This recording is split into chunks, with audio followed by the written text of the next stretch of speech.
Hi folks, this is Christian Brindle, Medicare health plan expert and specialist located about 20 minutes outside of Salt Lake City, Utah, serving people in 10 states, host of the ever-popular The Everything Medicare Podcast, and I've published 3 books about insurance, 2 specifically about Medicare. Today, I'm going to read you Chapter 2 for free of my latest book that came out earlier this year, The Insurance Funnel, 9 Simple Tests Every Insurance Policy Must Pass Before Purchase. We put out a video about a week ago of me reading Chapter 1. I will leave a link down to that video in the description. If you have not seen that video, go watch that one first before you watch this one. And if you like what you hear about the insurance funnel, I encourage you to visit the link down in the description of this video to purchase it on Amazon. It's a book that basically I put my exact formula that I look at when I'm looking for policies for myself, for my family, but also when I'm looking for policies for my clients and my customers. We're trying to find the best available fit, but we're also trying to determine if it's worth the price, if it is, meets all the criteria. And this is basically the idea of the book is you can put any insurance policy through the funnel, and the funnel will eliminate any policies if you follow the rules step by step. And you can use this for car insurance. You can use this for life insurance, health insurance. It doesn't really matter. But the funnel will automatically eliminate certain policies that just aren't worth it. So without further ado, let's get into this. I hope you enjoy this video.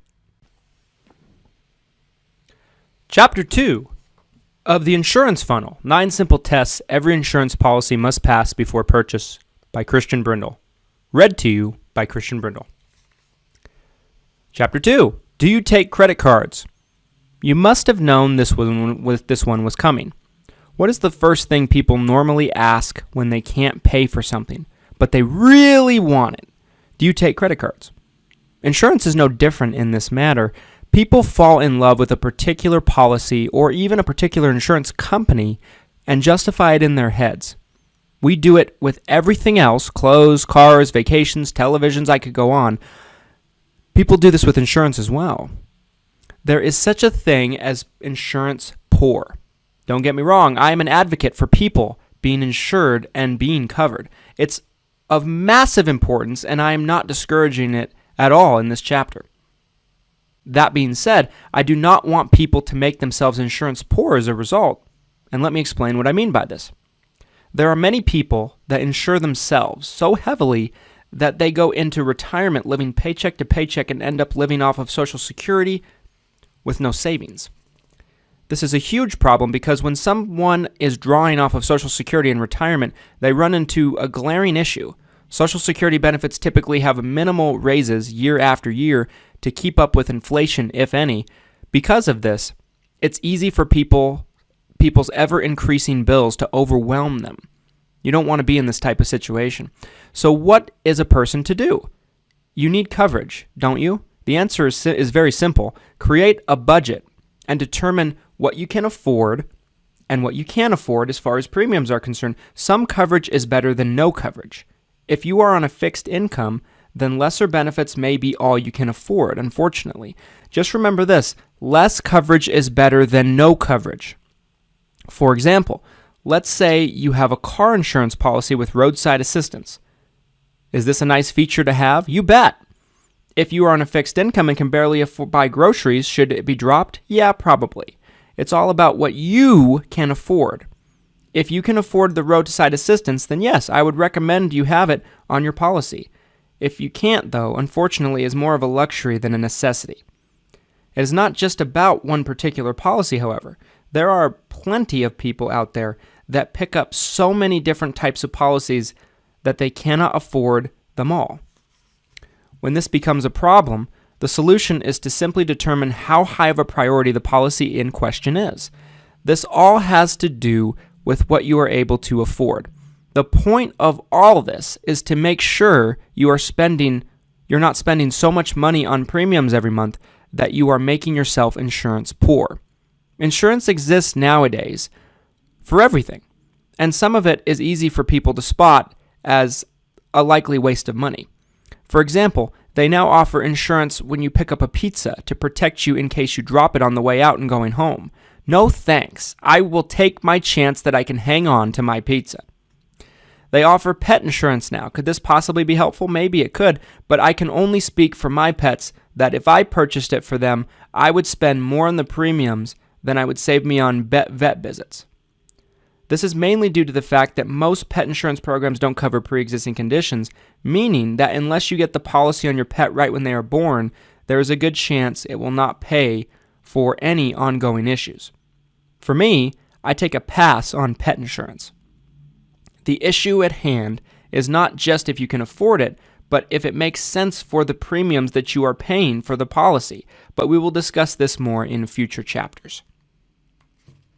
Affordability is a real thing for people.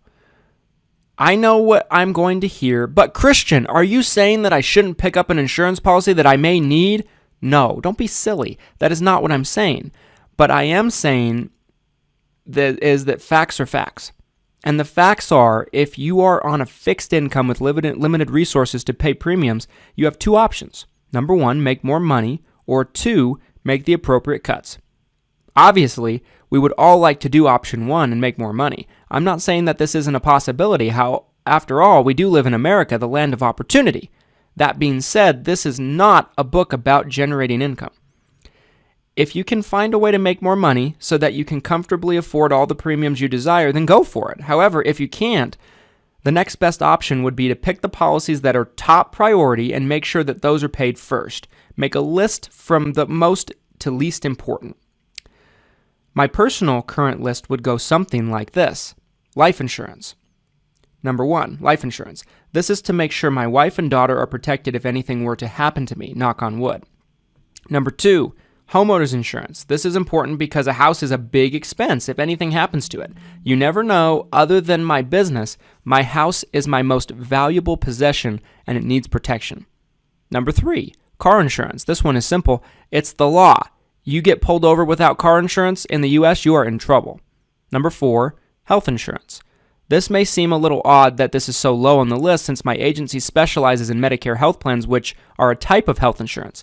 That being said, I'm very blessed and very healthy.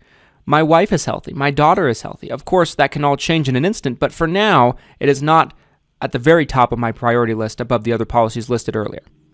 Number five, workman's comp. I'm a business owner who hires employees. Not only is this required, but I need to be protected in case someone was hurt on the job. Number six, errors and omissions insurance. As an insurance agency owner, we are required to have E&O insurance in case our agency was ever sued. Dental insurance. I have not had many dental issues over the years, but my wife has, and trust me, those bills can add up without the proper coverage. You get the idea. If I ever needed to make any cuts, the first thing to go would probably be the dental. It is the least important coverage type on my list. Would I like to have it? You bet. However, if, heaven forbid, I went out of business, the next two on my list would be E&O and workman's comp, because they would no longer be necessary. It's all about what's most important and then working down from there. You would not believe how often I encounter someone who is retired and living off of Social Security paycheck to paycheck. They are receiving somewhere along the line of $1,800 a month in Social Security benefits. Typically, their monthly bills eat up about $1,300 of their income. I see people purchase every insurance policy imaginable to fill out the rest of their $500 a month of income left over, and that is a major issue. Part of this goes back to Chapter 1, where I discussed if you really need something, but an example of something someone can't afford and also doesn't need is someone paying for life insurance when they don't have a spouse or any children. That, in my opinion, is money wasted. I look at this as life insurance is purchased to protect your loved ones from either not being able to pay the bills without your income, if you are the income generator at your house, or they're not able to pay for your funeral cost, quote-unquote, final expense insurance.